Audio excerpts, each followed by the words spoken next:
Nos toca ver entonces el día de hoy sucesiones, funciones de una variable real, definición, dominio y rango, funciones definidas por tramos. Es decir, vamos a pasar del capítulo 3 al capítulo 4 del texto guía. Por lo tanto, para terminar sucesiones y empezar funciones, los objetivos son esos, objetivos que ustedes ya saben que tienen en su guía semanal. Vamos a pasarla de largo. Empezamos entonces con sucesiones. La sucesión, como está escrito en la página 284 del texto guía, ahí tienen la definición. Yo no he puesto la definición porque no tiene caso. Se supone que ustedes la han leído, pero me di cuenta de que algunos parece ser que todavía no se dan cuenta de todos los aspectos que involucra una definición dentro del texto guía. En el control de lectura hubo una pregunta del control de lectura que justamente tenía que ver con la definición de sucesión e indicaba si la sucesión era una función definida de los naturales a los reales. Algunos han puesto falso, pero resulta que en la página 284 justamente la definición dice que es una función definida de los naturales a los reales. ¿Y por qué una función? Porque cada elemento n ya de los naturales está relacionado con uno y solamente un elemento en los números reales. ¿Qué significan los elementos n? La posición que ocupa el término de la sucesión en esta fila. Por ejemplo, si yo estoy hablando de una fila de una sucesión cualquiera, ejemplo 2, 4, 6, 8, 10, 12 y así sucesivamente, ¿ya? Este es el primer término. Por lo tanto, esta es el valor de 1 que se le asigna del número natural. ¿Ok? De tal manera que la tercera posición es el 6, la cuarta posición es el 8 y así sucesivamente. Entonces, mientras que los de acá abajo van a ser reales, los de acá arriba son naturales. No voy a decir, quiero el término número 3.5. No, no existe un término 3.5, ni un 3.2, ni un 4.7. La posición del término tiene que ser un número natural. No puedo decir tampoco, a ver, el término 0, no hay término 0. ¿Ok? Está claro, ni tampoco términos negativos. Eso por un lado. Entonces, por si acaso. Las sucesiones, existen distintos tipos de sucesiones. Una de ellas es una famosa, la sucesión serie de Fibonacci. De hecho, en el control de lectura se encontraba la serie de Fibonacci, pero no se les puso ese nombre. Y es una serie en la cual el valor del elemento que yo tengo en este momento es igual a la suma de los dos anteriores. Por lo tanto, yo requiero para mi sucesión inicialmente de un valor inicial, valga la redundancia, es decir, una semilla, algo que la arranque, algo que le impulse. Hay dos tipos de sucesiones, aquellas sucesiones que solo tienen una sola semilla y aquellas sucesiones que tienen más de una semilla, por ejemplo, la de Fibonacci. La serie de Fibonacci necesita dos semillas, de hecho empieza en 0 si no me equivoco. Ya, necesita dos iniciales. ¿Por qué? Porque la tercera, que es donde arranca ya en la cuestión de la serie en sí, necesita de la suma de las dos anteriores. Si yo no tengo dos anteriores, ¿cómo voy a hacer la suma? Por eso es que esa serie de Fibonacci empieza en 0, luego viene el 1, luego viene 0 más 1, 1, luego viene el 2, luego viene el 3, luego viene el 7 y se va de largo. Las dos primeras son semillas. Ok. Para nosotros, para este curso, si bien es cierto, ustedes pueden ver series de distinto calibre, de distinto tipo, y de hecho, si no me equivoco, en la prueba de aptitud, de vez en cuando se suelen ver este tipo de situaciones en las cuales se les pone una serie de números y se les dice, ¿cuál es el número que viene a continuación? Es justamente para ver si ustedes pueden visualizar sucesiones, o sea, si pueden ver el orden que tienen esos, qué orden tienen esos elementos. Por ejemplo, de aquí para acá, de aquí para acá, de aquí para acá tienen 2. Un orden que tiene una distancia de 2 unidades, 2 unidades, 2 unidades. ¿Ya?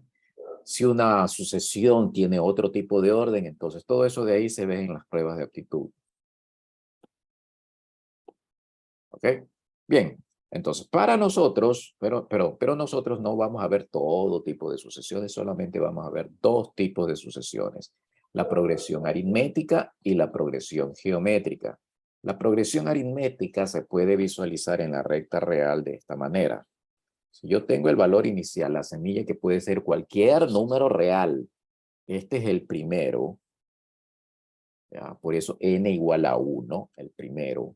Entonces, el siguiente valor, ya sea hacia la derecha o hacia la izquierda, normalmente lo dibujo yo a la derecha, va a ser un valor que va a resultar de sumar este primer elemento con d, una distancia d.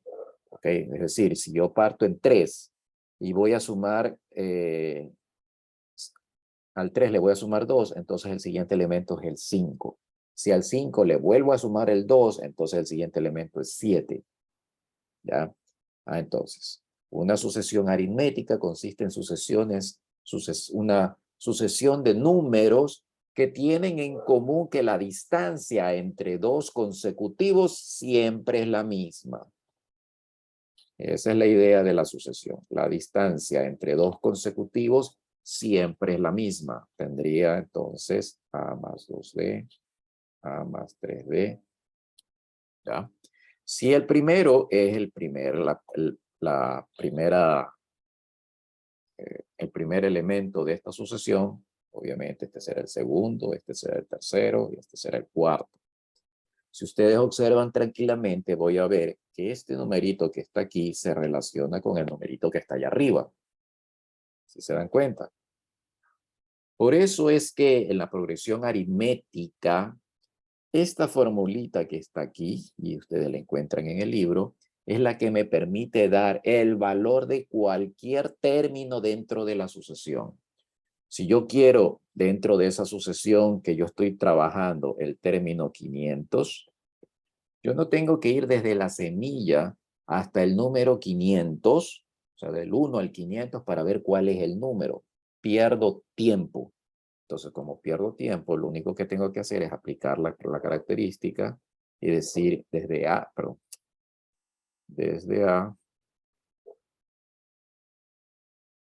cual sea que sea esta, no sé cuál sea, ¿ya? Y le sumo 499 Ds, la distancia que tenga en la sucesión. Por ejemplo, si estoy hablando de los números impares, los números impares positivos son el 1, el 3, el 5, el 7. O sea que la distancia entre cada uno de ellos es 2 unidades. Claro, del 1 al 3 hay 2, del 5 al 7 hay 2, del 7 al 9 hay 2. 2 unidades.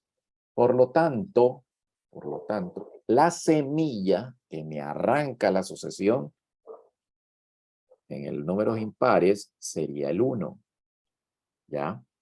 Más.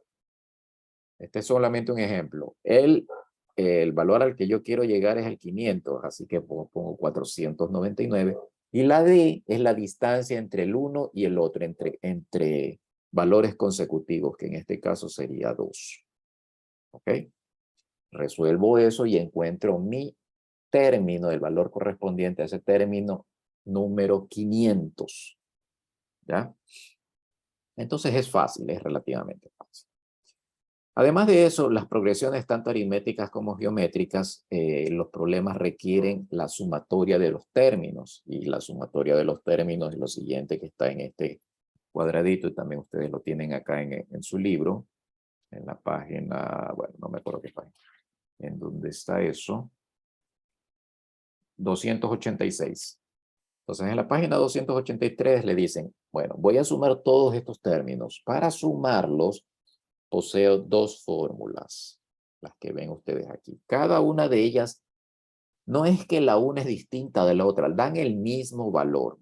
Lo único que estoy haciendo que de la primera, en la primera estoy reemplazando esto, vamos cambiándole, no, este colorcito no, este. Estoy cambiando esto, lo que yo tengo aquí, vean, Aquí tengo parte y aquí tengo parte. Lo estoy cambiando por f de n. Si se dan cuenta, vean. Por eso es que me queda a más f de n dentro de los paréntesis. Sugerencia. Acuérdense de esta fórmula antes que la anterior, la de la izquierda, porque es bastante grande.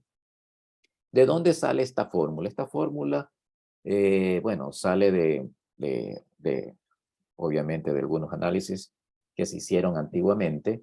También es cierto que esta fórmula puede ser demostrada por inducción matemática. Miren que acá arriba yo tengo una sumatoria igualado a Sn, le pongo el valor allí, la expresión, y debe de darme por inducción matemática que eso es una identidad.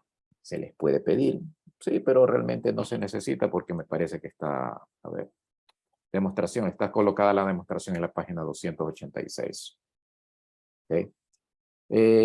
Ahora, si yo quiero acordarme de esta fórmula, porque es bastante más no dice difícil, pero un poquito más complicada, la de la progresión geométrica es más fácil para mí. Pueden acordarse de una anécdota que le pasó a una persona muy conocida, no voy a decir el nombre, ustedes investiguenlo, una persona muy conocida en su niñez, cuando estudiaba en la escuela o colegio, no sé, depende en ese país si se le decía escuela o colegio, el profesor de la clase de matemáticas, que quería hacer otra cosa y quería que sus estudiantes no lo estorben, les dijo a sus estudiantes, súmenme los números del 1 al 100 y denme el resultado. Entonces todos los niñitos empezaron a 1 más 2 más 3 más 4 más 5, estaban sumando. Pero un niñito uno de esos niños, el de la historia, que no voy a decir su nombre, le entregó rápidamente la respuesta al profesor.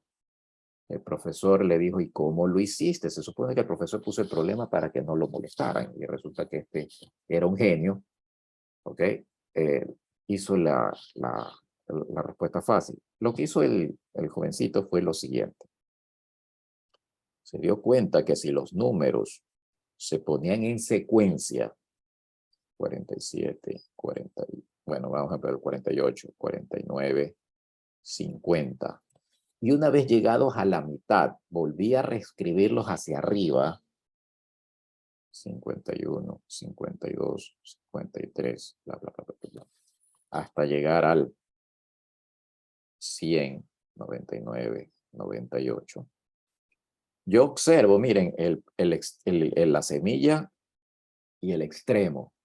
Si sumo cada uno de estos, voy a obtener ¿qué valor?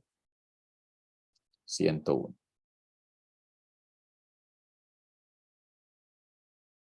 ¿Cuántos 101? Justamente la mitad de los números que me pidieron para 2. ¿Ya? O sea que puedo utilizar esta estructura para cualquier cantidad de números consecutivos, así 1, 2, 3, 4, llegar hasta 1000. ¿Sí? Es decir, miren la fórmula de aquí. Vamos a borrar esto de acá. Okay. Vean esta formulita, miren por qué le estoy multiplicando y qué estoy haciendo aquí. ¿Ya? Este niño lo que hizo fue sumar el primero con el último y lo multiplicó por la división de los números que me pedía, la cantidad de números que me pedía, para 2.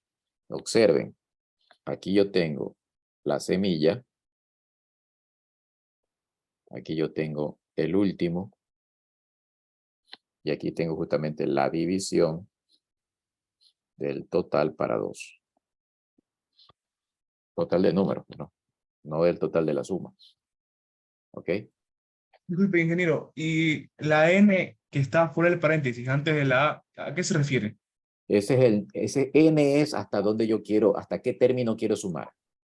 Ah, o ¿Ya? sea, ese es por decirlo, el último D, a donde quiero llegar. No claro, sería, imaginémonos que estamos por acá en el último n, estamos hablando de, por ejemplo, la posición 100, ya la posición 100, este sería A más 99 veces el D, por ejemplo. ¿Ok? O sea, n es el número al que estoy apuntando, por decirlo así. Sí, pero su posición en la cadena, en la sucesión, no el número en sí, sino la posición, si es el primer número, el segundo Claro, número. la Ya. posición a la que estoy buscando Sí, no siempre va a exacto. ser el mismo número. Ese va a ser n, así es, ese va a ser n, así es. Entonces, con esto se visualiza que esta estructura de la sumatoria de las progresiones aritméticas pueden ser visualizadas para cualquier tipo de progresión aritmética. Obviamente, en esta anécdota, el estudiante solamente utiliza una sucesión cuyo valor de d es igual a 1. 1, 2, 3, 4, 5, 6, 7, 8, 9. Pero puede ser demostrable que para cualquiera, no necesariamente para d igual a 1, puede ser sumar los 100 primeros números impares. Los 100 primeros números impares. Si usted pone los primeros 50 números impares y le da la vuelta y sigue hacia arriba, hacia los otros 50 números impares y los suma, van a observar que la suma es exactamente igualita. ¿Ok?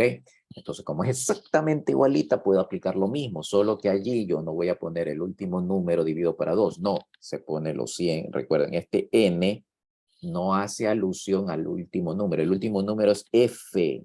Ese es el último número, el f de n. N es la posición. Entonces sería de igual 100 dividido para 2. ¿Okay? Obviamente habría que ver cuál es el último impar. ¿Ya? ¿Estamos? ¿Preguntas a este respecto? Profe, ¿y ese n a qué se ven? O sea, ¿a qué se refiere? El n Eh, es el número de, el número de elementos que tiene la sucesión. Por ejemplo, vamos borrando esto. Vamos a hacer el ejercicio que yo les puse ahorita. Vamos a sumar los 100 primeros números impares. Empezando en 1. 1, 3, 5, 7, 9 y bla, bla, bla, bla, bla. Como yo no sé hasta dónde llega el 100, hasta dónde llega el 100, yo utilizo la fórmula de aquí para encontrar el último número, el último impar. El último impar es el impar número 100, no el 100. El 100 como número no es impar. Yo voy a buscar el último impar. El último impar, el impar número 100, el que ocupa la posición 100, es aquel que me da la expresión 1. Aquí está es la primera. 1 más 99 por 2. ¿Por qué 2? Porque la distancia entre impar, impar, impar, impar es 2. ¿Cuánto es el resultado? A ver, calcúlenlo rápido.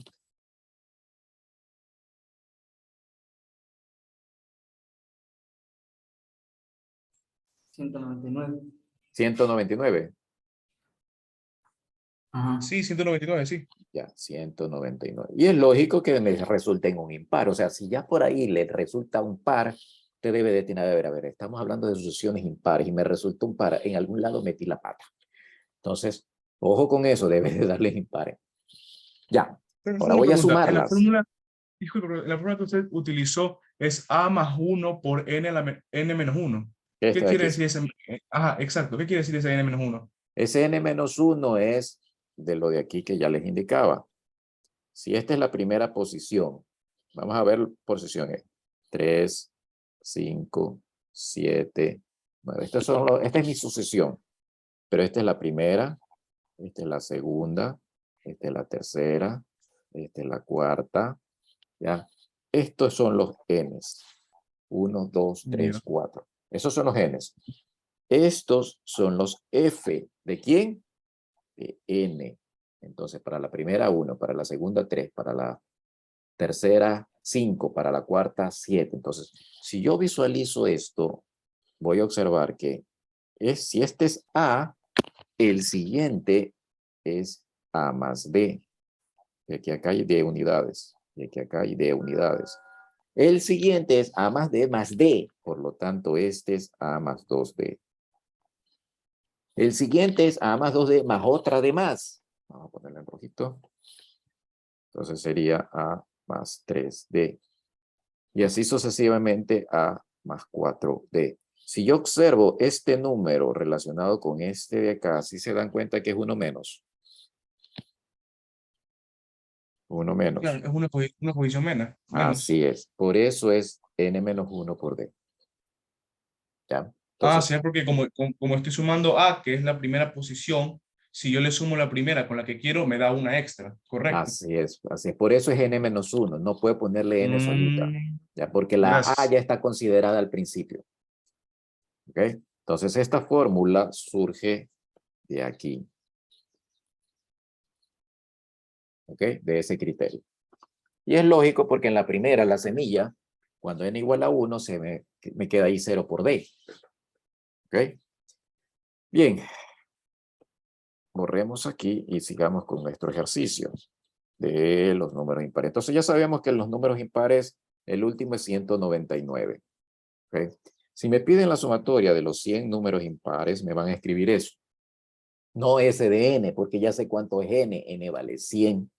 ¿Ya? Y al colocar este valor de 100, yo digo 100 para 2, es lo que estoy colocando aquí, que multiplica a la semilla 1 más el último valor a ser sumado. ¿Cuál es el último valor? 199. Ustedes hagan el cálculo y les va a dar la respuesta de esa sumatoria de los números impares, de los primeros 100 números impares. ¿Estamos? ¿Preguntas? ¿No? Bueno, ok. Sí, profesor, ¿de dónde salió Perdón, el licenciado. dígame, 199? dígame, dígame. ¿De dónde salió el 199? O sea, la fórmula de arriba. Esto de aquí, al utilizar esto, allá, yo primero debo de buscar quién es el último número que voy a sumar o hacia dónde quiero. Yo quiero llegar hasta el número 100, o sea, no el número, sino hasta el impar 100, ¿ya? Voy a tener 100 impares en esta sucesión. Entonces, quiero saber quién es el impar número 100, el que ocupa la posición 100 en esa sucesión de números. Entonces, utilizo la fórmula que está aquí. Esta fórmula ya la expliqué con la línea de abajo. Entonces, n-1, por lo tanto me da 99. La semilla, 1. La d, distancia entre cada elemento, es 2. Resultado, 199. Si es que hicieron la multiplicación bien, por supuesto. ¿Ok? Bueno. ¿Está claro entonces esto de progresión aritmética? Es relativamente sencilla. Yo les sugiero que traten de estudiarse esta, porque esa que está allí es fácil de acordarse con la anécdota que les dije, la anécdota del 1 al 100. Ya, coge el 1, coge el 100, lo sumo y eso lo multiplico para 100 dividido para 250. Ah, ya tengo la fórmula, me acuerdo rápidamente. ¿Ok? Si no, bueno, ya utilicen la de acá si quieren, que es la misma. Lo único que estoy haciendo es que aquí, en esta fórmula de aquí, no está Fn, si se dan cuenta. ¿Ok? Esa fórmula es si es que no tengo Fn, sino directamente me dice, ¿sabe qué? Quiero sumar los 1000 primeros números impares. 1000 primeros números impares. Entonces, para utilizar la fórmula de la derecha, esta, yo tendría que encontrar primero el último 1000, o sea, el último impar, el impar 1000. Ese impar 1000 lo tengo que encontrar para utilizar esa fórmula. Pero si yo no quiero gastarme mi tiempo encontrando ese impar 1000, que relativamente fácil, es una fórmula chiquita, puedo utilizar la otra fórmula,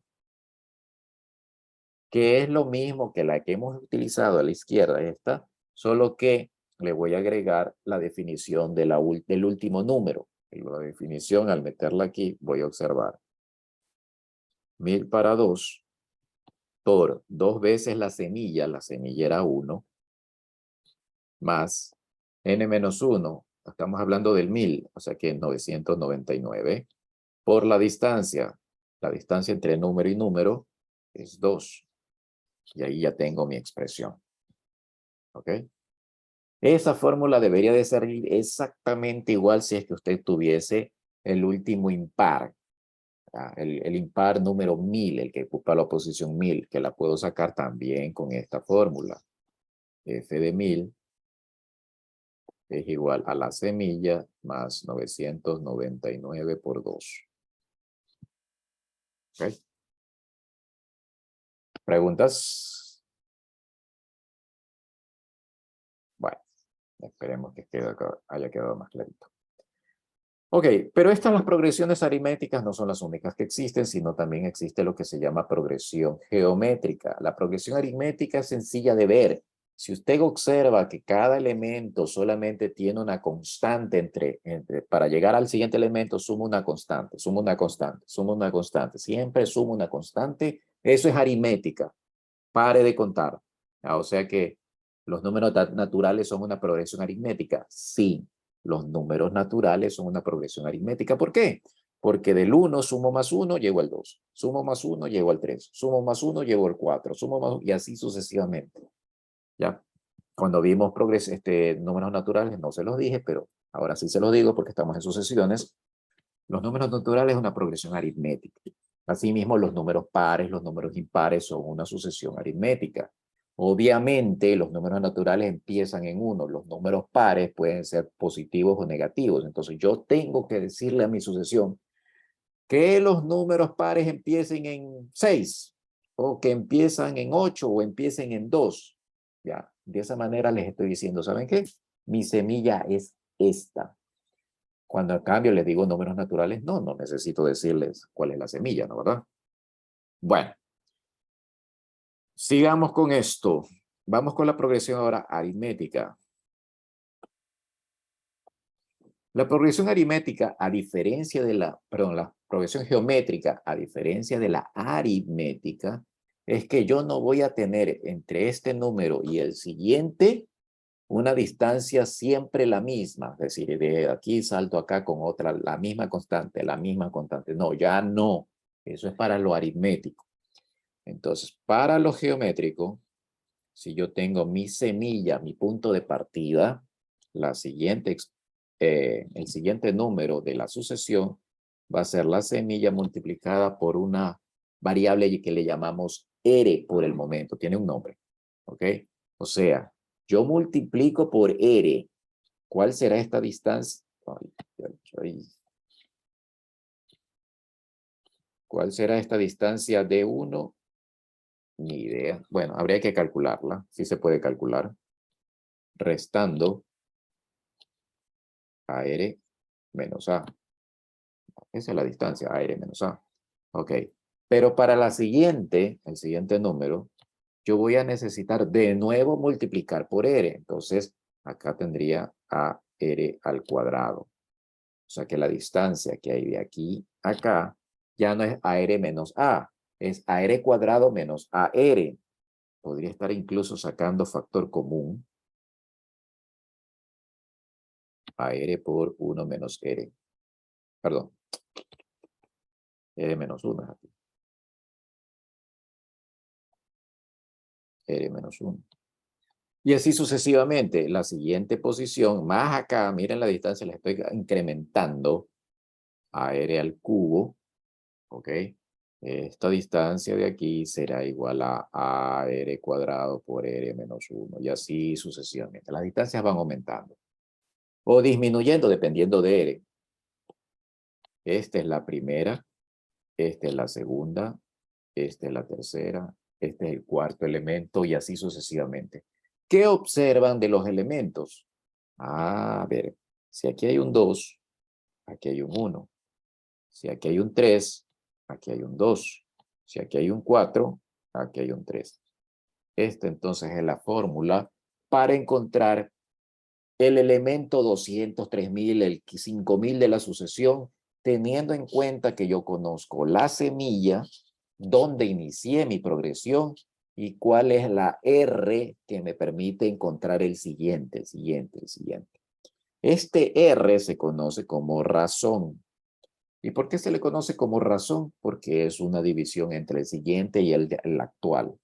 Y eso ya vimos cuando vimos razones y proporciones. Si se acuerdan en el capítulo que hablaba de regla de 3, regla de 3 compuesta, regla de 3 inversa, regla de 3 directa, hablaban de razones, hablaban de proporciones. Por eso se le llama razón a eso, por la división. Entonces aquí observo lo que yo les estaba indicando del saltito, ¿no? El siguiente es por R, el siguiente por R, por R, por R. ¿Ya?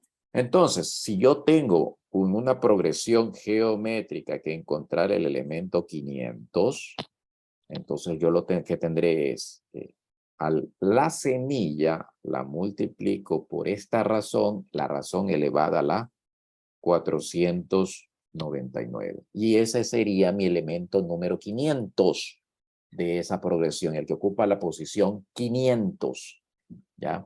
Si yo quiero, en cambio, ahora sumar estas 500 posiciones, lo que yo tengo aquí, al igual que hice en la progresión aritmética, voy a sumar las 500 posiciones, los números que hay ahí adentro. Entonces, yo lo que tendré que hacer es utilizar esta fórmula.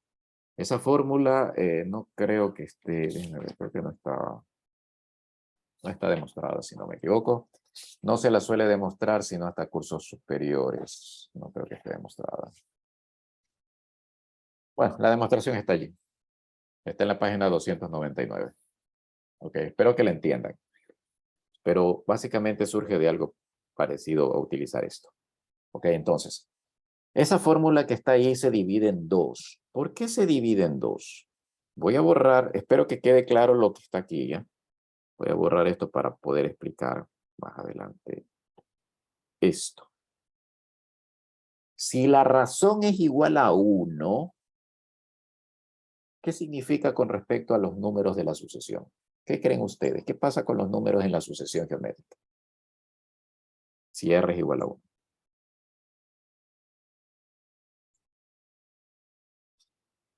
¿Ah? La única manera que esto sea igual a 1, ¿qué pasa con estos dos valores?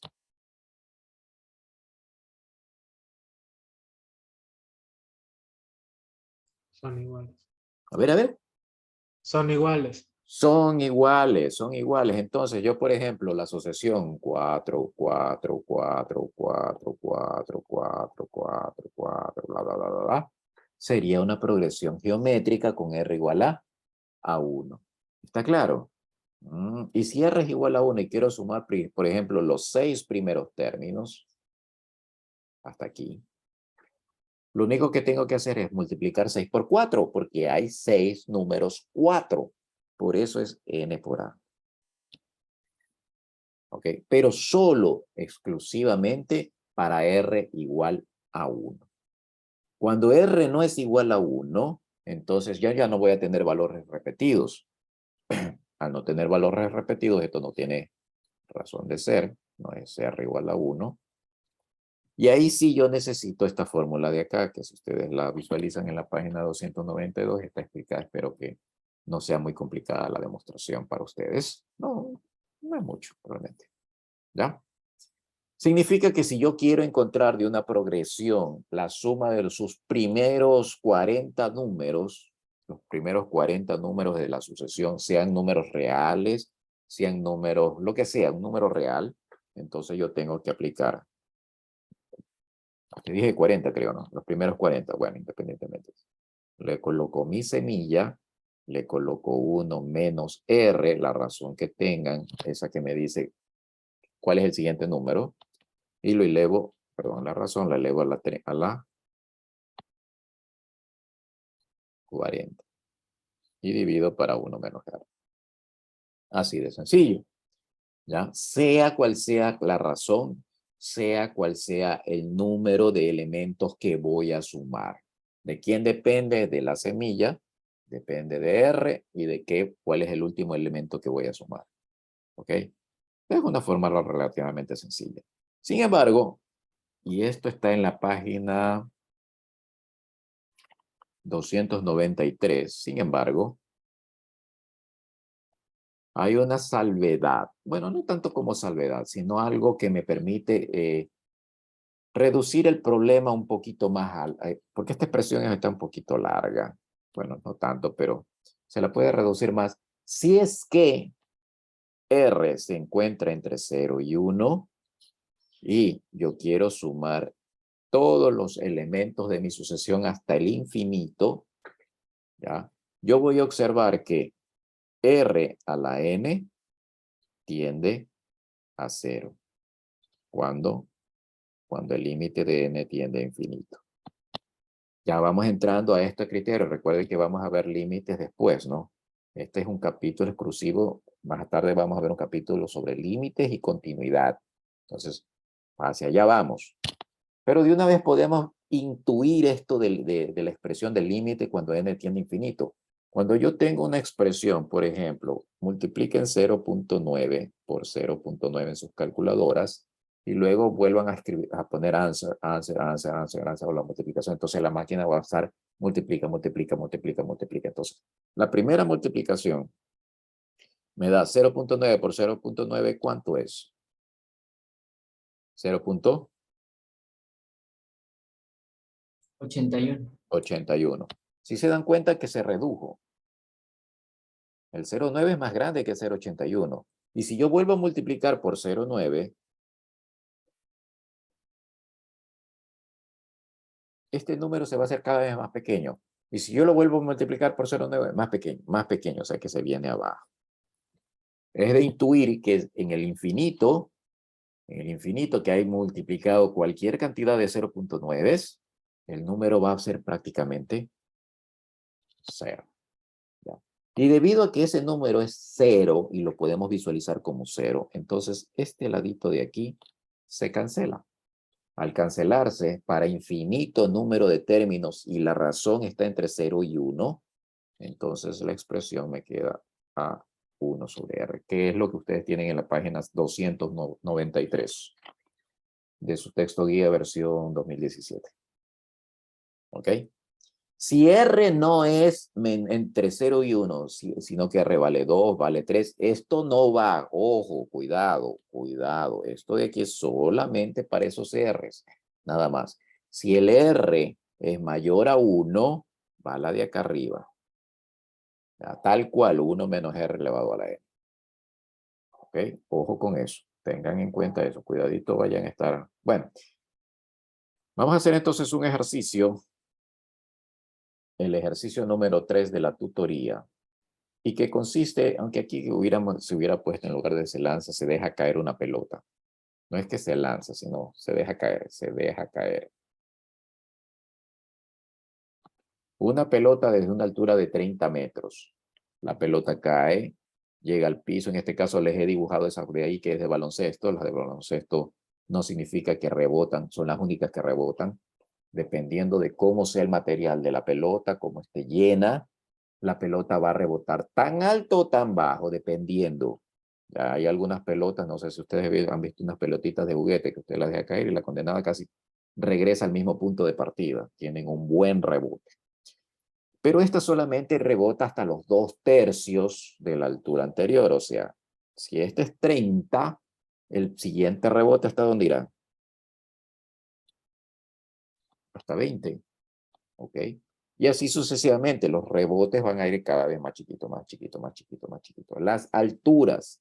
Entonces yo puedo decir, a ver, si las alturas van disminuyendo, yo tengo una altura inicial, h sub 0. En el curso pasado me preguntaron, ¿y por qué no ponemos h sub 1? Ok, pongamos h sub 1. Pero, ojo, cuando se trata de problemas de física, a medida que ustedes van a avanzar en las materias dentro de la universidad, de cualquier universidad, siempre se dice que las cosas iniciales se les coloca el subíndice sub 0. Velocidad inicial, v sub 0. Altura inicial, h sub 0. Distancia inicial, d sub 0. Siempre se utiliza el sub 0 para indicar el inicio de algo. ¿Ok? Bueno, pero no importa, asumamos h igual a 1. Entonces, la primera altura es 30. La segunda altura, vamos a escribirla entonces acá. Borremos esto. Y vamos a ponerla también en nuestra recta. Entonces, para H1 tengo 30. Pero la recta va a estar al revés, no hay problema, es una recta, no se me preocupen por eso. Para H2 tengo 20. Para H3, ¿qué tengo? La tercera, la 2/3 de 20, ¿cuánto es? 10. 10. ¿Seguro? 15. 15. 20 por 2/3. En otras palabras, 40 tercios. ¿Ya? Recuerden, estoy multiplicando por 2 tercios para ver la altura siguiente. La altura siguiente es la anterior por 2 tercios. Entonces, 40 tercios me dicen que es 13.3333. Bueno, en buena hora. ¿Ya? Y así sucesivamente yo voy a encontrar H4, H5, H6, H7, bla, bla, bla, bla, bla, bla. ¿Ok? ¿Está claro hasta ahí? ¿Ya?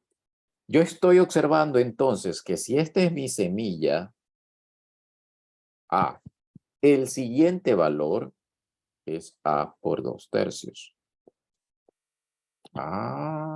El siguiente valor es A por 2 tercios elevado al cuadrado. ¿Por qué? Porque multipliqué 2 tercios del anterior. ¿Qué es esto? Progresión geométrica. Entonces, como es progresión geométrica, yo voy a utilizar la fórmula de progresión geométrica, ¿no verdad? Las fórmulas que yo tengo. Me piden en el apartado A la altura que alcanzará la pelota luego del 10º rebote. Entonces, esto que está aquí son las alturas a las que llega la pelota al rebotar. O sea, estas alturas. Y aquí me imagino que viene así, esas alturas. Esas son las H's. Me piden la 10ª altura. Entonces, si empecé en 1, sería H10. ¿Cómo calculo H10? Aquí está la fórmula. Y yo sé, la fórmula vendría a ser, borremos aquí, esta de acá. ¿Ya? ¿Qué significa? Semilla R, la conozco, 2 tercios, N menos 1 sería el valor de 9. A ver, semilla, la conozco, R, 2 tercios, y el valor de la N menos 1, que sería 9. ¿Ok? ¿Ustedes creen que está correcto esto?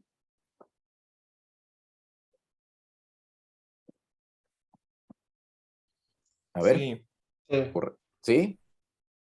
¿Qué dice el resto? A ver, el resto asumo que está dormido, está todavía Yo creo subiendo que la... no, profe. ¿Ah? Creo que no, profe. ¿Por qué? Porque a medida que vamos elevando el exponente, Ya, la parte fraccionaria pues sigue haciéndose más pequeña, por lo así es. tanto pues va a tender al infinito al cero y pues podemos reemplazarle por la otra fórmula que usted dijo, prácticamente solo, ¿cómo era? Buena la fórmula de multiplicar A dividido para 1 la sobre raíz. R. 1 menos Ajá, R. eso, Ya. ha dividido por 2 Pero sobre. ojo, en el apartado A, en el apartado A, yo no estoy pidiendo el infinito, yo digo al 10º rebote. Sí, O sí, sea, está bien la fórmula. yo estoy justamente diciéndole, no quiero que me digas del 1 al infinito, yo quiero que me dejen el 10º. Es como que hubiera dicho en el 3er rebote, en el 2º rebote. Entonces, yo no puedo aplicar la fórmula del infinito cuando a mí me dicen, sabes que quiero la 4ª altura, quiero la 5ª altura. Entonces, yo no puedo aplicar el infinito. ¿Estamos? Aplicaría el infinito si es que fuese una suma. Aquí no es suma, estoy pidiendo las alturas primero. ¿Ya? Los elementos de la sucesión. No estoy sumando todavía. En el apartado B quizás es la suma, pero en el apartado A no estoy pidiendo sumatoria alguna. Estoy pidiendo, a ver, esta altura, esta altura, esta altura, los elementos. ¿Ya? Entonces, ¿está bien? Yo diré que no, profesor. No, ¿por qué? Porque en ese caso estaría sacando la altura después del 9º rebote. Como podemos observar en la recta que usted hizo. Así es. Así es. Es bien que al menos alguien se dio cuenta. Vean, esta es la primera altura.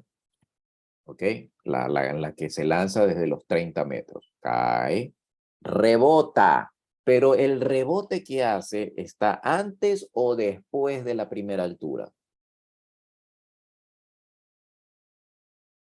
El primer rebote. El primer rebote es el segundo término. No, no es el segundo término. El término segundo está acá arriba. Después de la primera altura. Exactamente. Los rebotes están entre cada altura. El Entonces, rebote es el primer término.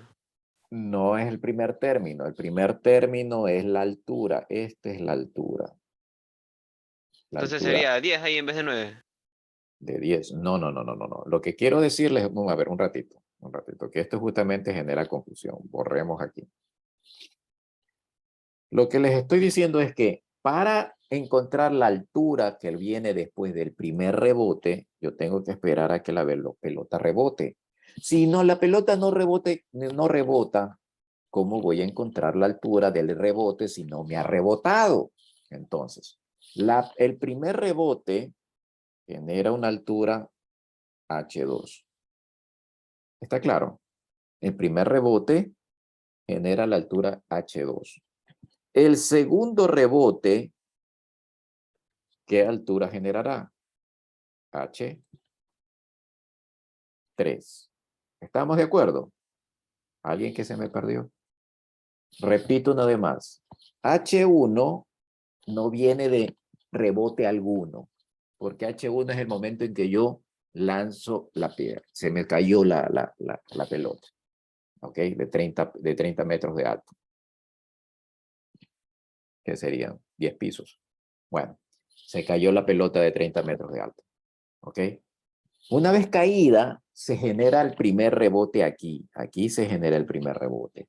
Pero ese rebote va a generar una altura H2. O sea, el rebote que genera la altura H2 es el primero. Entonces, H1, el primer rebote, está asociado con H2. El segundo rebote está asociado con H3. ¿Ya? El décimo rebote, el rebote número 10, ¿con cuál altura estará relacionada? Con la altura 11. La 11. ¿Y qué me están pidiendo? La altura que alcanzará la pelota luego del décimo rebote. Ah, esta es la que yo quería encontrar, no H10, H11. ¿Está claro? Está claro, porque no es posible que la altura se alcance antes del rebote. Estamos entonces en un mundo de locos, estamos en un mundo al revés. ¿Ya? Las cosas en lugar de caer suben. Entonces hay que tener en cuenta esas situaciones. En un problema, en un enunciado, entiendan qué es lo que físicamente les está diciendo el enunciado que está pasando. Entonces no escriban por escribir. ¿Ve? Si ustedes hacen el H10 y van a obtener una respuesta, ténganlo por seguro que si esto fuese una lección, la respuesta para H10 estaría como opción de respuesta y usted pondría, esta es la correcta y tendría un 0 allí. ¿Estamos? ¿Por qué? Porque la que yo quiero es la H11. Entonces, la H11 será igual a, de lo que ya tengo yo ahí arriba, el valor de A, 30, multiplicado por 2/3, que es la razón, elevado a 11 menos 1, 10. ¿Ya? Eso me da en total un valor aquí. No me interesa ahorita el valor, ustedes lo pueden calcular. ¿Está claro? Obviamente va a ser un número muchísimo más pequeño que 30, no puedes darme, allí yo veo un exponente 2 a la décima. Estamos hablando de 1024 por 30, pero abajo también tengo un 3 a la décima potencia, o sea que no es que va a ser un número grande, va a ser un número bastante pequeñito. ¿Ya? ¿Inquietudes a este respecto? Está claro lo del rebote, ¿ah? Debe quedar bien claro lo del rebote. Bien, vamos ahora con la parte B del asunto, que también tiene aristas en lugar de tener curvas redondeadas. La parte B me dice aproximadamente la distancia total recorrida hasta que la pelota quede en reposo. ¿Por qué la palabrita aproximada si se supone que las matemáticas son exactas? Distancia total recorrida, claro. Cuando la pelota cae, recorre desde los 30 metros, que es la inicial, hasta el piso, recorre 30 metros. Esa es la distancia recorrida en la caída. De ahí rebota y sube 20 metros y vuelve a bajar 20 metros. Cuando llegan el segundo rebote, ¿cuánto ha recorrido la pelota? Bueno, los 30 de bajada y 2 20, el primer 20 de subida y el segundo 20 de bajada. ¿Estamos? Entonces, cuando a mí me piden distancias recorridas para una progresión geométrica, que en este caso, lo que tengo que hacer entonces es, aquí sí es sumar. Voy a sumar las alturas. ¿Ok? Porque cada altura se va a ir reduciendo, entonces voy a hacer la sumatoria. ¿Ya? Pero ¿de cuántas alturas? Aquí me dice hasta que se quede en reposo. A ver, si siempre vos son 2 tercios, 2 tercios, 2 tercios, 2 tercios, 2 tercios, 2 tercios, nunca se va a quedar en reposo. Sí, en teoría, siempre va hasta el infinito. En el infinito, por allá, tengo 2 tercios y seguirá rebotando la pelota indefinidamente. Se lo acepto. ¿Ok? Pero ya tenemos una fórmula que me dice en el infinito, esto es A sobre 1 menos R. ¿Ya? Si se acuerdan la fórmula que les escribí, ¿no? Está, bueno, ya se la borré. Está en la página 293 igual. Entonces, aquí yo ya tengo el valor de 30, la semilla, y tengo R, la razón, 2 tercios. Calculo. ¿Cuánto me da?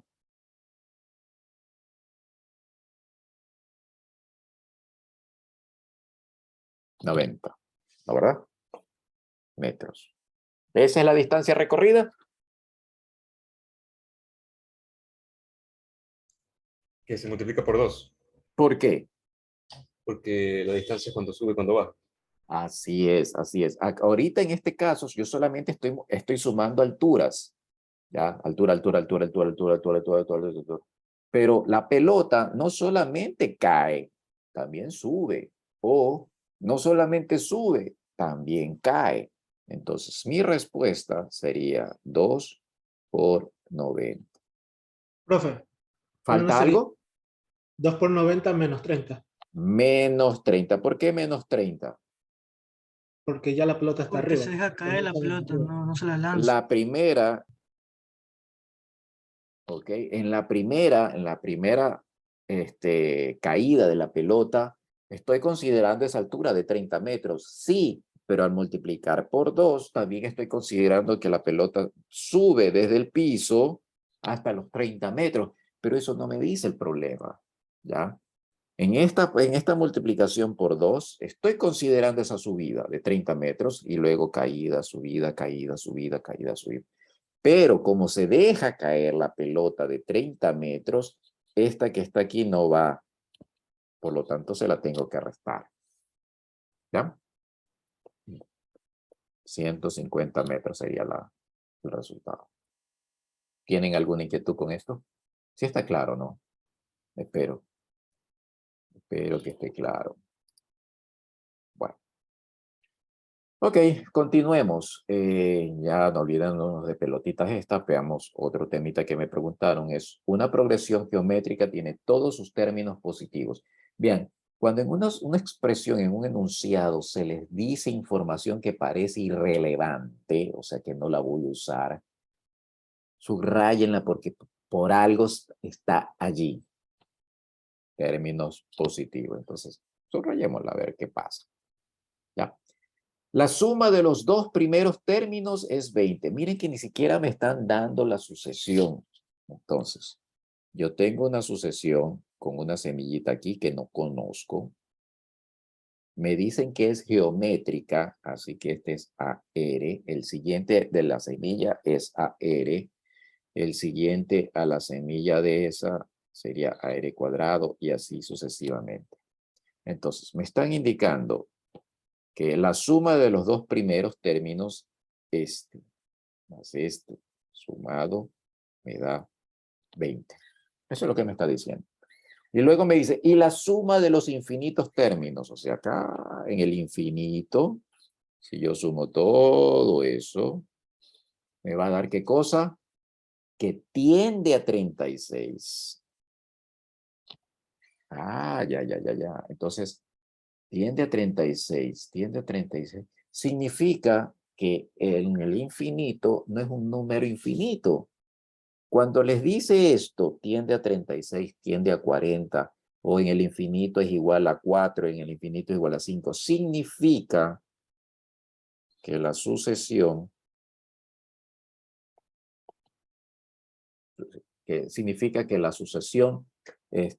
tiende a un valor. Ya, tiende a un valor significa que, que la sucesión no se dispara. Ya, no se dispara a valores infinitos. Por lo tanto,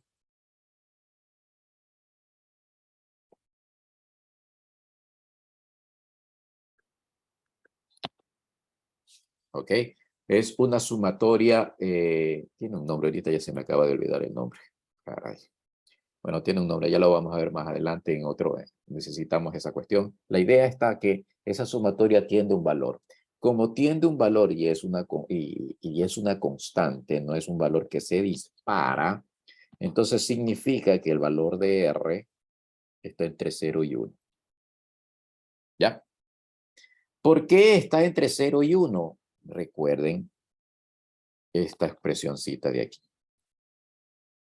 Si no estuviese entre 0 y 1, si R es mayor que 1, ¿qué pasa con este término de ahí? En el infinito. Se hace R a la N tiende a infinito. Es un número extremadamente grande. Es decir, si uno le resta un número extremadamente grande, me da un número negativo extremadamente grande. Por lo tanto, ¿qué pasa con la sumatoria? También tiende a infinito. ¿Estamos? Entonces, como aquí me dice que no tiende a infinito, ¿yo qué debo de concluir? Estamos en este caso. Ya. Si estamos en ese caso, ¿cuál debe ser la fórmula para P de n en el infinito? A sobre 1 menos R. Mire, todos estos datos me está dando el problema sin necesidad de decírmelo. ¿Ok? Ya. Me piden determinar la razón común y el primer término, o sea, el A y la R. Yo no las conozco. Ok, no las conozco. Pero sí me dan esos datos y con esos datos yo sé que A más AR es igual a 20. Vale. Y lo de abajo, que me están diciendo que como tiende a 36, la sumatoria es justamente para una razón entre 0 y 1. Ya por ahí ya debo de visualizar la razón. Si este tema estuviese en examen y yo tengo mis alternativas de razón y primer término, ¿qué alternativas u opciones yo descartaría de mi respuesta? Todas aquellas alternativas cuya razón sea mayor que 1. ¿Ok? Si, por ejemplo, tengo esta pregunta y tengo 5 alternativas y entre las alternativas veo R igual a 2 y A es igual a 12, la descarto porque R no puede ser 2. ¿Ya? Si en cambio veo dos alternativas que me dicen R igual a 0.5 y R igual a 2 tercios, por ejemplo, puede ser una de esas dos. ¿Está claro? Bueno, entonces ya tenemos esto de aquí y de la expresión de acá, yo sé que A sobre 1 menos R es igual a 36. Tengo dos ecuaciones con dos incógnitas. ¿Qué puedo hacer? Despejar de una variable y meterla en la otra, ¿no? ¿Verdad? Es decir, por ejemplo, despejo aquí A y me queda 36 por 1 menos R. Ese valor de A lo subo, ¿ok? Y me quedaría 36 por 1 menos R más. Voy a de una vez a sacar factor común para no estar perdiendo el tiempo aquí. 1 más R igual a 20.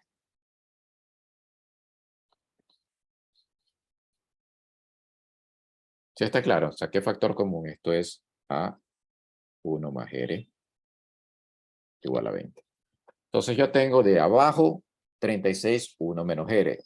Lo meto arriba, 36, 1 menos R por 1 más R igual a 20. ¿Esto qué se parece? ¿A qué se parece? A una diferencia de cuadrados. Diferencia de cuadrados. Entonces yo podría poner 1 menos r cuadrado es igual a 20 sobre 36. Manda el 36 de una vez al otro lado a dividir. ¿Ya? ¿Ok? ¿Puedo despejar el valor de r? Por supuesto que puedo despejar el valor de r.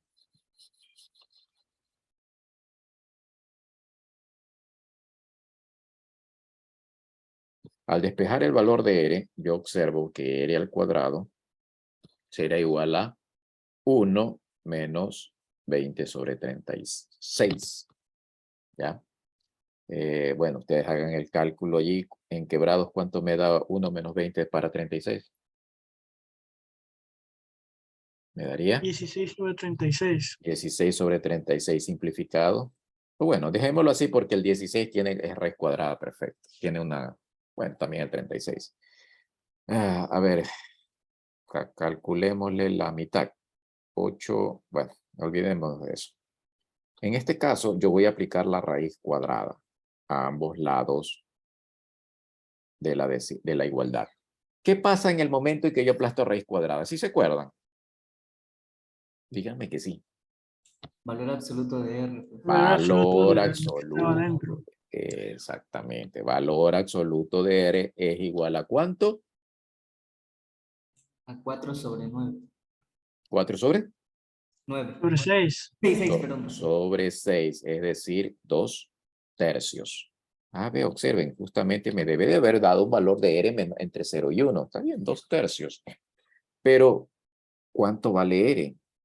Ese valor absoluto me está diciendo de que R como tal puede tener dos valores. 2 tercios o menos 2 tercios. ¿Esas dos serán respuesta, sí o no? No, porque ¿Por hay que qué? considerar a los términos positivos. Porque los términos positivos.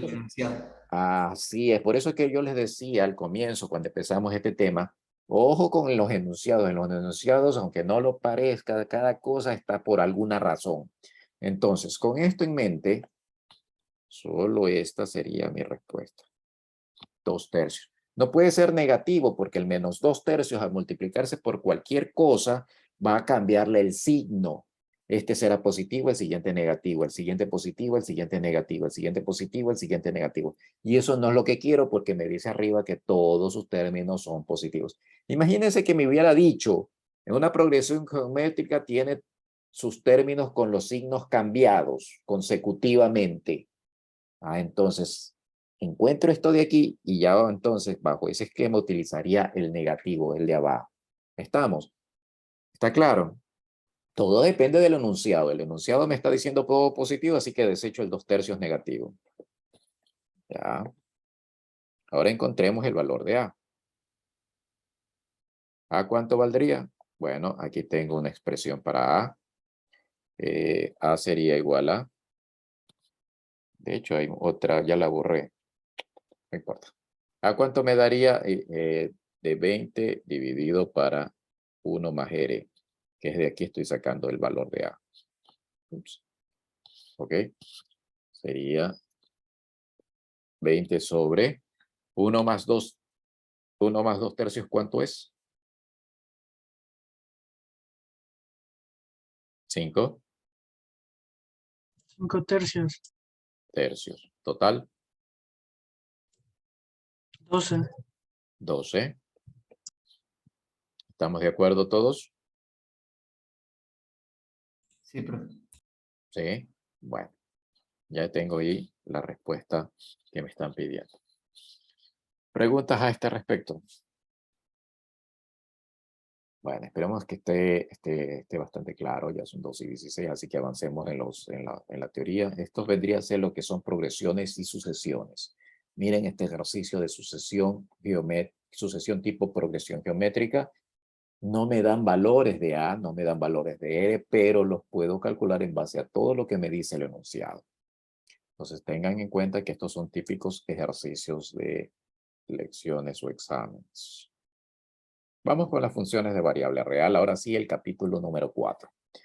El capítulo número 4 de funciones de variable real empieza con estas definiciones que no las voy a leer.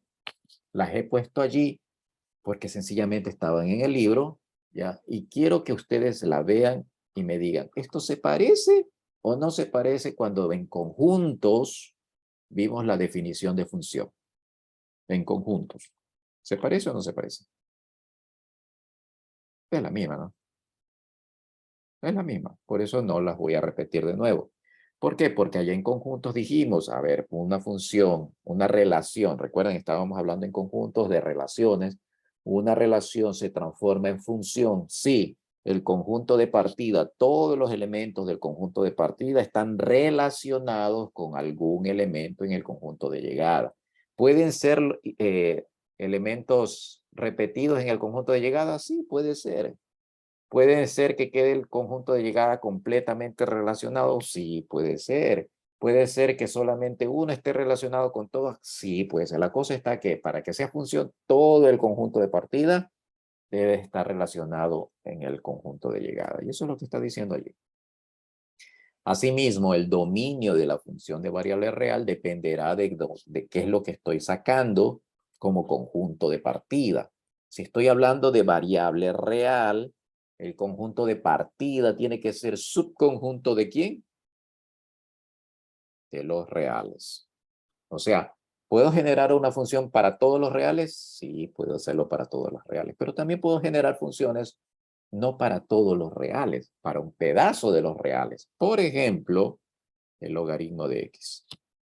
El logaritmo de x es una función, claro, pero es una función que está no en todos los reales. Es una función, llamémosla f de x, igual al logaritmo del valor absoluto de x. Pero esa f es subconjunto ¿de quién? De los reales positivos. Solamente de los reales positivos. Porque no hay logaritmo de números negativos. No hay logaritmo del cero. No hay. Por lo tanto, es una función definida no en todos los reales, sino en una partecita nada más. En una partecita nada más de los reales. Entonces, tengan en cuenta esa situación porque hay veces que se les pregunta, ¿una función de variable real tiene su dominio en todos los reales? No. A veces sí, a veces no. Depende de f. ¿Ya? El rango de la función de la variable real. Bueno, el rango es la parte del conjunto de llegada. Y ya vimos, cuando vimos conjuntos, que los conjuntos tenían, cuando vimos relaciones y funciones, que las funciones podían ser inyectivas, sobreyectivas, biyectivas, ¿ok? Había inversa, inversible y cosas así. Sí se acuerdan, espero que se acuerden de eso. Pero esas eran características de una función. Y las características se visualizaban en el conjunto de partida o en el conjunto de llegada. ¿En dónde se visualizaban? ¿En el? De llegada. En el de llegada. Yo veo lo de llegada y yo digo, a ver, analicemos lo de llegada. Ah, entonces es inyectiva. Ah, no, entonces es sobreyectiva. En el de llegada. Por lo tanto, obviamente, cuando veamos funciones inyectivas, sobreyectivas de variable real, estaríamos hablando en el conjunto de llegada. ¿Y en el conjunto de llegada quién está? El rango. ¿Okay? El rango. Que lo abarca todo en buena hora, entonces la función es sobreyectiva. De acuerdo de rango, si lo abarca todo, entonces sobreyectiva. Ok. ¿No lo abarca todo? No es sobreyectiva. Que cada elemento del conjunto de partida solo se le relaciona con uno en el de llegada, claro. Y este llegada es único para cada uno de los de acá. Entonces yo tendría una función inyectiva y así sucesivamente. Todos esos conocimientos que vimos de capítulo en conjuntos, relaciones y funciones se aplican acá. Exactamente lo mismo. Entonces ahora viene la pregunta. Una vez que tengo una Profesor, una función, pregunta. dígame. No sé si le escuché bien, pero dijo que el conjunto de partida no solo va a estar relacionado con los, bueno, no solo va a pertenecer al conjunto de los reales, ¿verdad? O no sé. A ver, O también puede pertenecer a otro conjunto. Bueno, es que los reales es un conjunto y luego vendrían los otros imaginarios, creo. Me ya. imagino. En No sé este si lo escuché curso, mal. sí, en este curso solamente vamos a, pues, ¿qué pasó? Solamente vamos a trabajar con funciones de variable real. ¿Qué significa? Que la función esta X que yo le voy a, con la que voy a trabajar, por eso se le llama variable real, surge ¿de dónde? De los números reales. Es decir, esta X pertenece a los números reales. ¿Ya?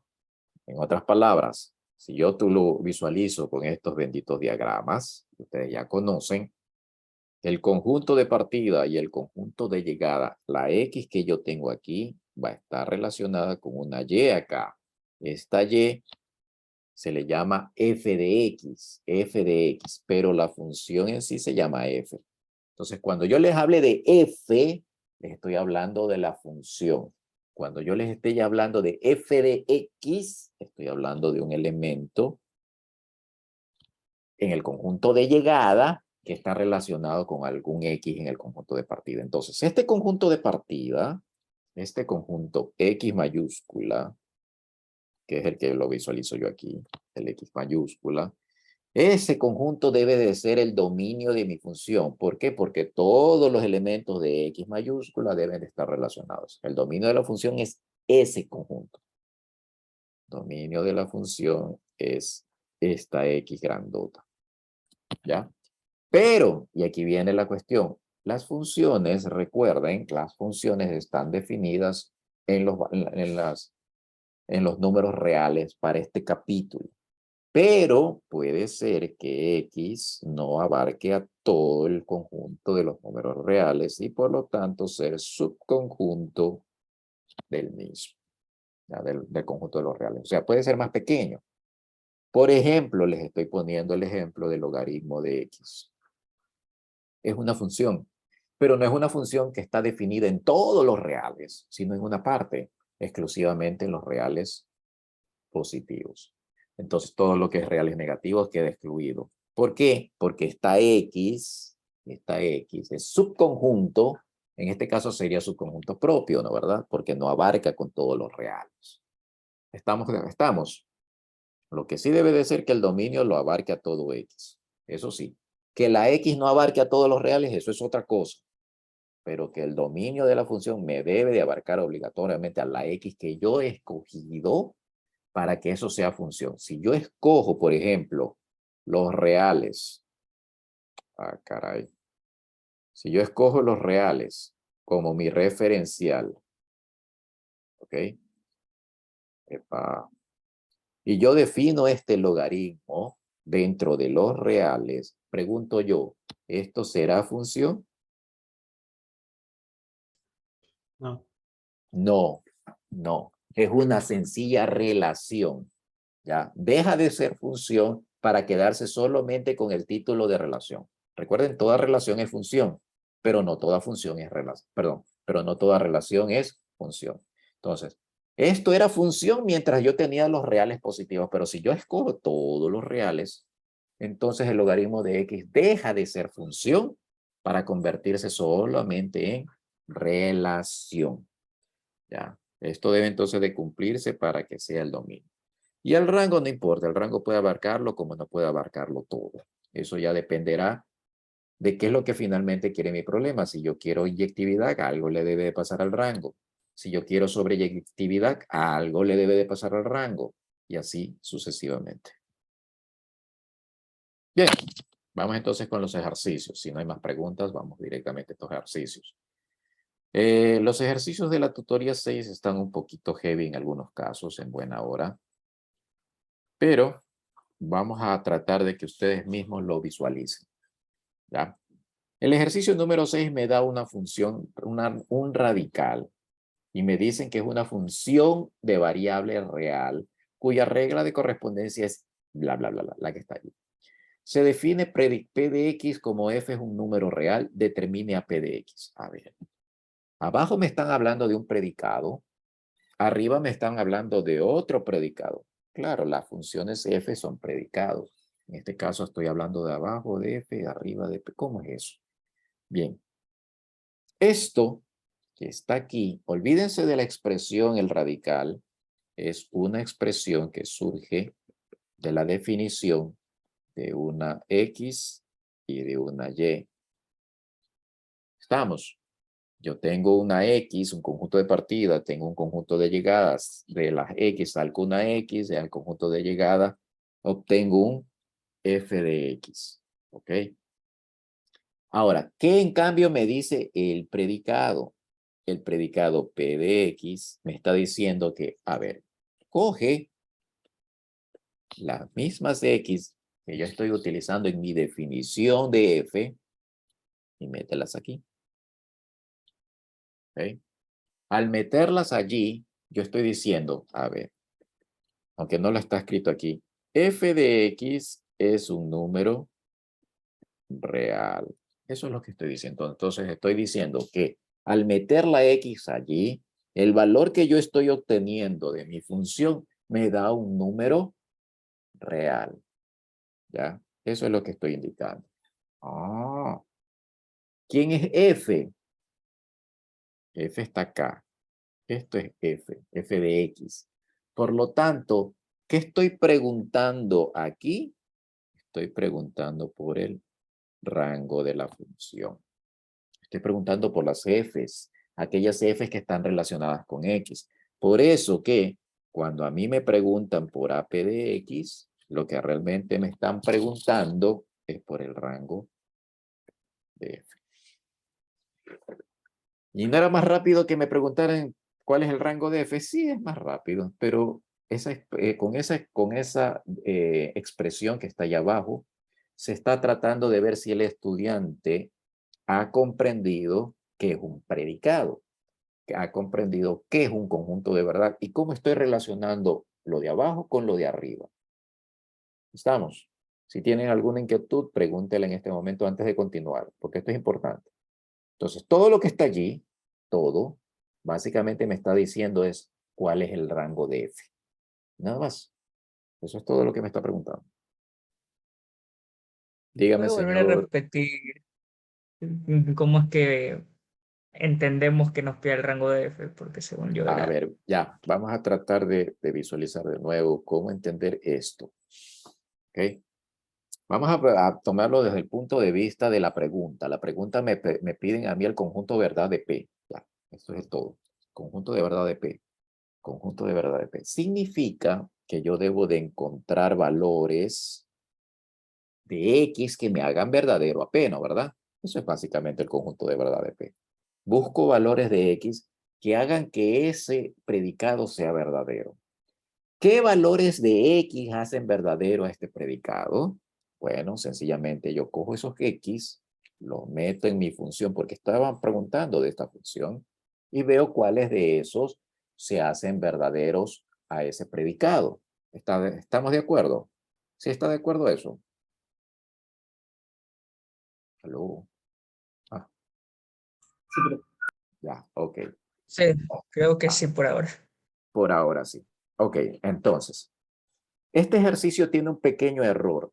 Un pequeño error. El error, quizás por eso no se le ha entendido bien. Voy a corregirlo en este momento. En lugar de ponerle X aquí, póngale en F. Ya. Quizás ahí lo entiendan mejor. Ya. ¿Qué significa eso? Que lo que yo tengo en X me va a dar Fs. Y como aquí yo tengo esta variable F, que es un número real, yo digo, a ver. Si un X me da un F de X, la pregunta es, ¿este F de X es real o no es real? ¿Por qué es real o no es real? ¿Y acaso allí no está escrito? Claro, la pregunta es debido a al siguiente motivo. F de X es un radical. Este radical internamente tiene que ser obligatoriamente positivo. ¿Por qué obligatoriamente positivo? Porque si no, yo no puedo sacar como resultado de la raíz un número real. ¿Ya? Si el resultado de f de x igual raíz cuadrada de adentro, que es negativo, fuese adentro un valor negativo, el radical, la raíz cuadrada de un número negativo, arroja un número real, ¿sí o no?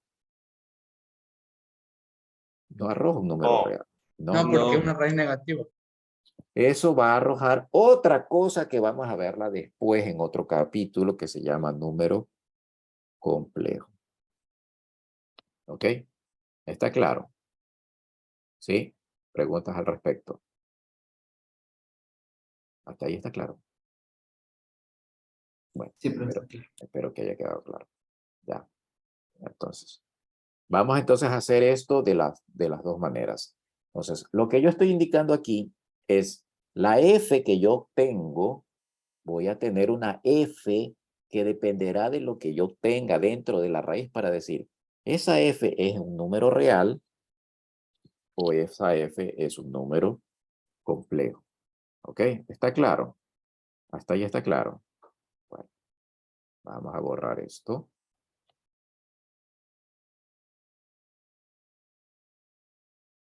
Ya. Entonces, con esto en mente, ahora sí, al ser f un número real, el número real significa que yo voy a utilizar valores de x que me den justamente valores positivos ahí adentro. Hay valores de x que no me dan valores positivos.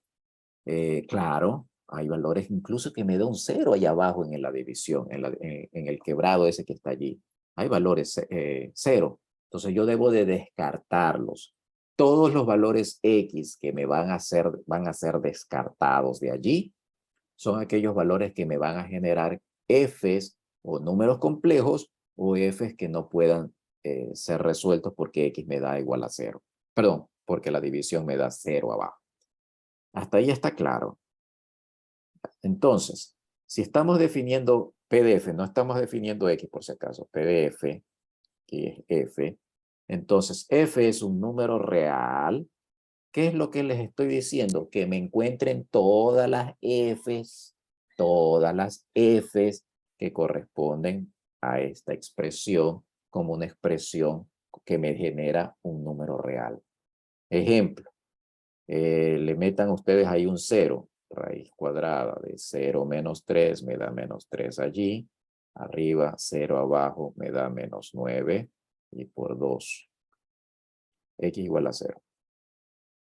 Veo ahí la respuesta. Se cancela el 3 con el 3. Me da raíz cuadrada de un sexto. Está correcto. Entonces, ese valor de raíz cuadrada de un sexto, esa f que yo obtuve, es un número real. Correcto, es un número real.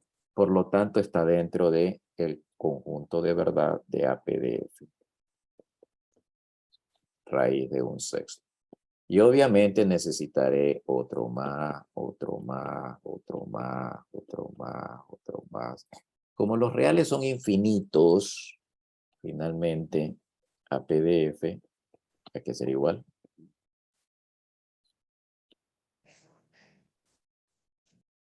Algo real. Menos el 3. Al rango de la función f. ¿Está claro? ¿Ya? Bueno. Espero que haya quedado claro eso. Entonces estamos visualizando el rango de la función f con esa expresión, con f, no con x. P de f, f es un número real. ¿Por qué se le coloca eso? Porque aquí no hay ninguna x. Aquí adentro de esta expresión, no. Si hubiese puesto f de x es número real, entonces estamos hablando de la x. Pero como no hay x,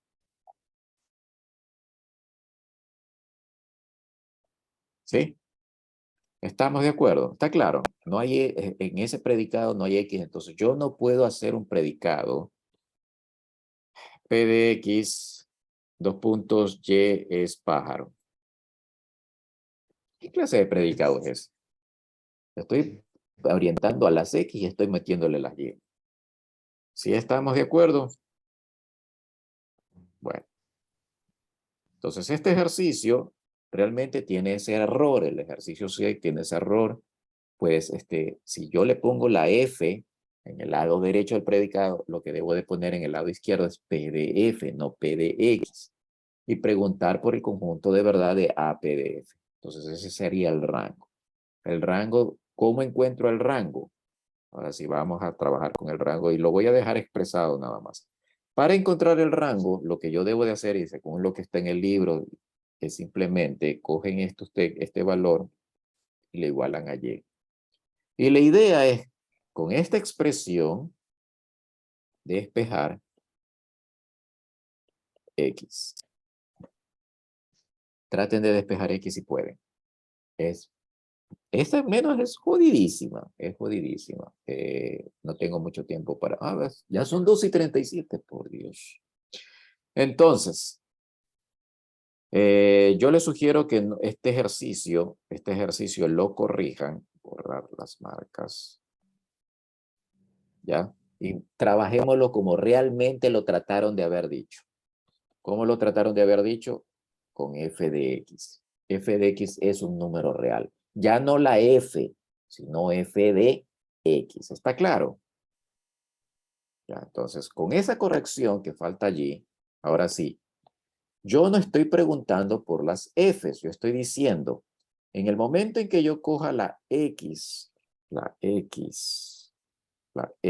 recuerden, estas son las f's y estas son las x están de este lado, porque una vez que yo coja la x del número real, yo meto esa expresión, esa x que he escogido aquí, la meto aquí adentro y me debe de dar algo, esto que está aquí adentro me va a dar o positivo o negativo. Si me da positivo, ¿qué pasa con la f? La f es real. Si me da negativo adentro del radical, ¿qué pasa con la f? La f es compleja. ¿Ok? Entonces, en este caso, a mí me están preguntando, mire con esta corrección que les... Mira la sutileza de las preguntas, ojo con eso. Entonces, el conjunto de verdad AP de X será aquellas X que al meterlas aquí me dan positivo el radical y por lo tanto la función f se convierte en un número real. ¿Ya? A diferencia del anterior, con f solita, en que me estaban preguntando por el rango de f, aquí me están preguntando, en cambio,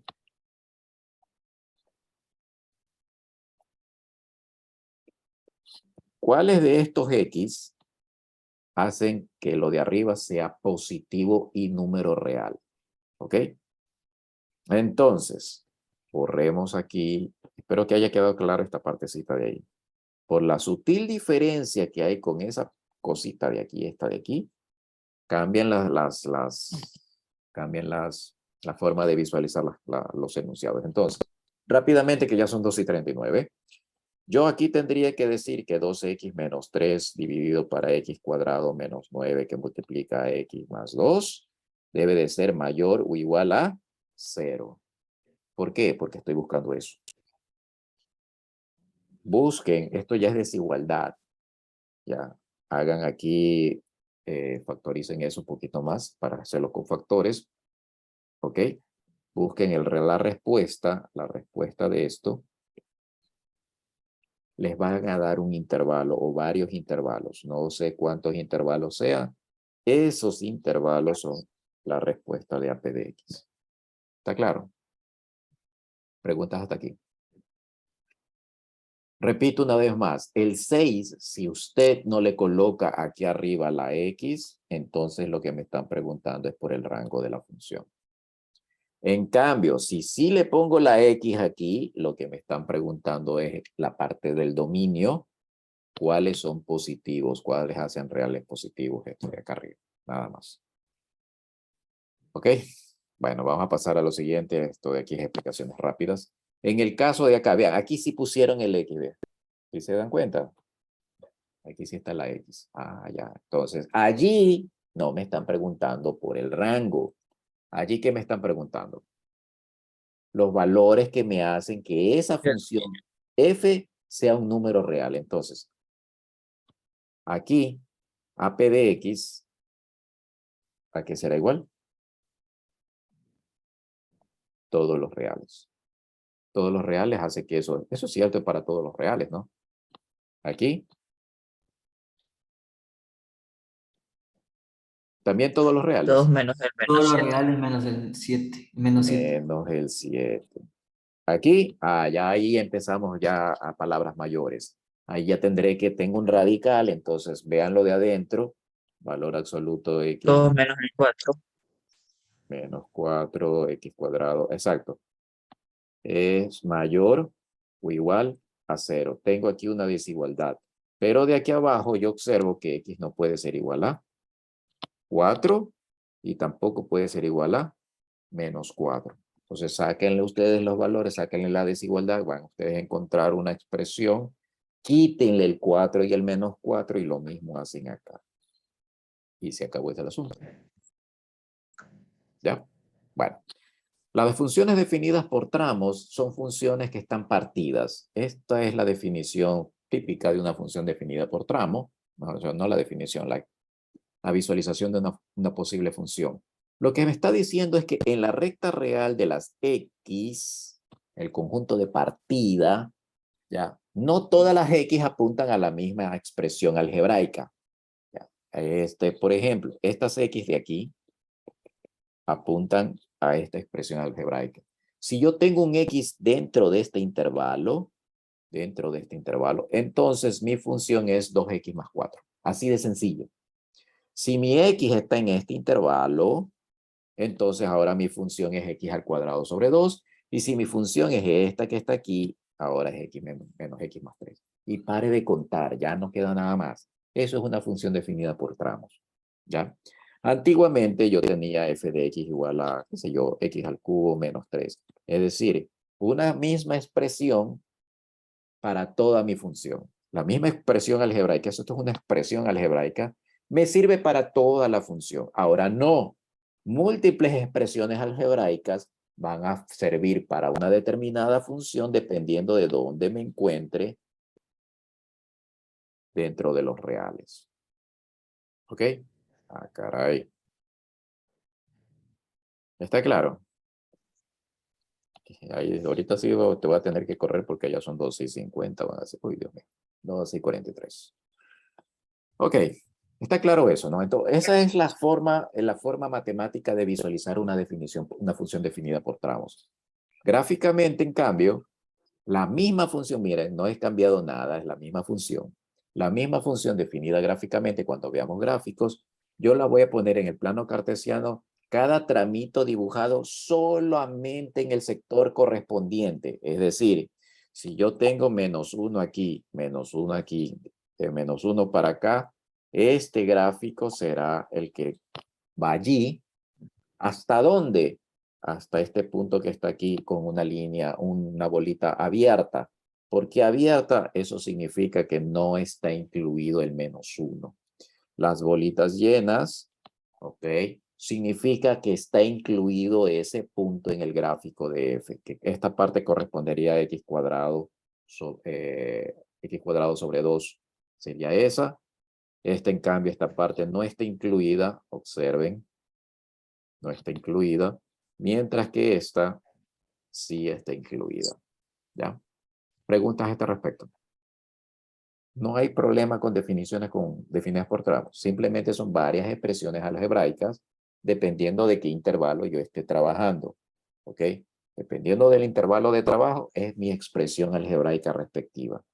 De tal manera que si aquí, por ejemplo, me dicen calcule f de 1, yo voy a ver el 1. ¿Dónde está? Aquí está el 1. Por lo tanto, está dentro de esta expresión x cuadrado sobre 2.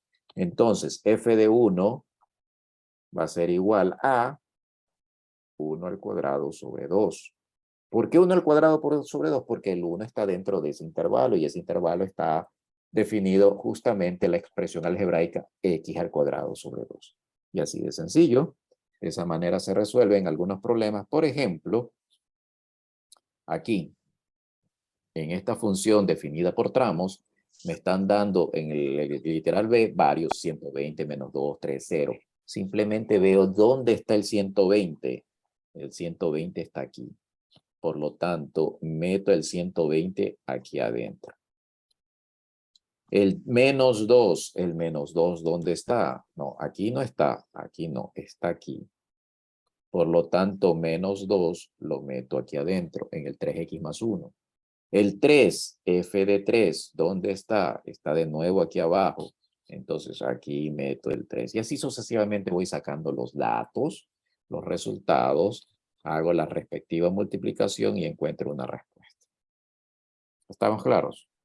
Bueno, pero la parte importante que aquí quería decirles, aparte de esto que son de las definiciones de funciones definidas por tramos, es algo, y con esto sí termino, lamentablemente, bueno, me he extendido demasiado, pero esto de aparte de aquí no se puede obviar.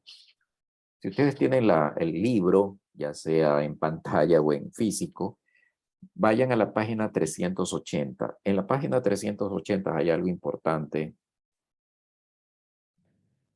que es esto, cómo encontrar el rango de una función de forma analítica utilizando funciones definidas por tramos. Entonces, ¿qué me está diciendo una función definida por tramo? Me está diciendo, y voy a utilizar el ejemplo que está en el libro. En el libro yo utilizo una tabla en la cual voy a poner cada tramo de izquierda a derecha desde menos infinito hasta infinito. Y yo observo que este va desde menos 2, bueno, no desde menos infinito, sino desde menos 2, porque es una función que no viene desde el infinito hasta 0, desde 0 hasta 2, incluido, no, este de aquí es cerrado. Bueno, y desde aquí hasta el infinito. ¿Ok? La expresión de la definición de la función definida por tramos es esta de acá. X menos 1, x cuadrado, 1. ¿Para qué valores? Para menos 2, x menor igual, menor que 0, menor igual. Este sería 0 menor igual que x menor igual que 2. Y este para x mayor que 2. Bueno, eso está en el libro. A lo que quiero llegar a esto es que el libro utiliza este procedimiento que es cierto hasta cierto punto. Por eso es importante que me esperen un ratito. Yo sé que tienen hambre, así que aguantemos un ratito más. De hecho, yo también tengo ganas de ir a almorzar. Vean, ¿qué hace el libro? El libro lo que hace es coloca aquí la X. Una vez colocada la X, coloca el rango en la X, el intervalo, perdón. Es decir, X menor o igual que menos 2, X menor que 0, X menor igual, mayor o igual que 0, X menor o igual que 2, X mayores que 2, mayores que 2, ¿ok? Y con eso en mente, apuntando a lo que dice la expresión X menos 1, yo digo, para la primera, voy a tratar de cambiar esa estructura que está en rojo para que aquí me quede x menos 1. Entonces, ¿qué hago? Le resto a la x, le resto 1. Pero como le resto 1 a la x, al lado derecho le resto 1, al lado izquierdo le resto 1. En el momento en que he restado a ambos lados, me queda una expresión igualita a ¿quién? A f. O sea que f es menor o igual que menos 3, menor que menos 1. Listo, ya está el rango de f en ese intervalo. Va desde menos 3 a menos 1.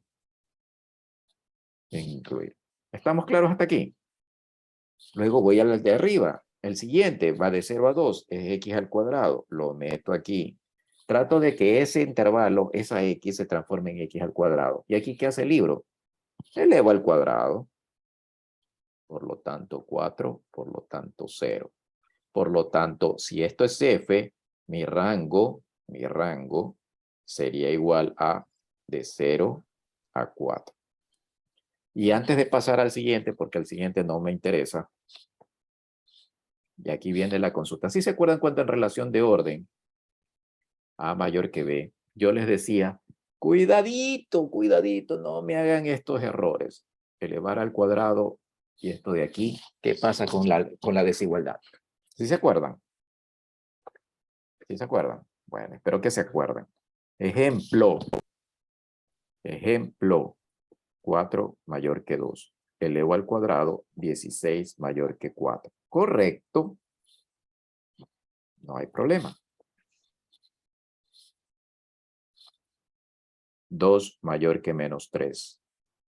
Elevo al cuadrado, 4 mayor que 9. ¿Cómo que 4 mayor que 9? ¿Qué pasó? Problemas. Cuando yo tengo signos cambiados a ambos lados de la expresión de la desigualdad, al elevar al cuadrado voy a tener problemas. Puede ser que los tenga, puede ser que no, porque miren, si yo hubiese tenido en lugar de -3, un -1, igual tengo cambio de signo. Aquí en cambio me da 1. Ahí no hay problema. Pero no siempre es así. ¿Y qué pasa si son ambos negativos? Por ejemplo, -3 es menor que -2. Ok, elevemos al cuadrado. Me da 9 menor que 4. ¿Cómo es eso? ¿Qué significa esto? Significa que el libro, aunque no lo dice, observen estos valorcitos que están aquí en los intervalos. Son positivos. ¿Está claro? Son positivos. Eso es lo que le ha faltado al libro a poner. Que para hacer ese método, ese procedimiento para los cuadrados, yo obligatoriamente tengo que tener valores positivos en ambos extremos del intervalo. Si no tengo ambos valores positivos, cuidadito, porque si son de signos cambiados, es posible que la desigualdad no sea lo que yo estoy encontrando. O peor aún, si son de ambos signos distintos, la desigualdad se va a alterar completamente. Entonces, cuidadito con eso. ¿Ya? ¿Estamos claros? Quedan avisados con respecto a ese ejercicio de la página 380, que es el ejemplo 4.19, si no me equivoco. Incluso hay un gráfico en la parte de abajo. ¿Ya? Pero eso lo vamos a visualizar en otros ejercicios, la clase del día viernes, después de la prueba de salida. Ok, eso sería todo por el día de hoy.